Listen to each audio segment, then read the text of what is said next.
Hi, I am Rick Hengel. I am a CNC instructor at Minnesota State College Southeast. We are very excited to have the students back in our lab and in the classrooms this fall. We did not have to do many changes in the shop because we are very fortunate to have a very large lab.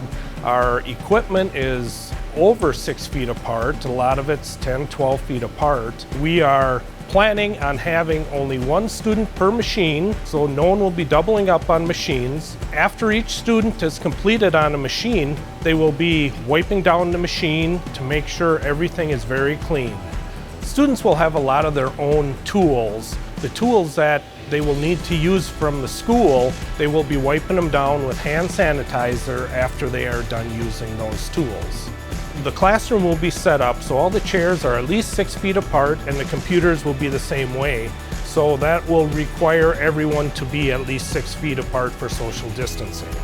After a student is done using the computers, they will be sanitizing the computers with hand sanitizers every day also. For more information on the CNC program or any other program, check out Minnesota State College Southeast's website.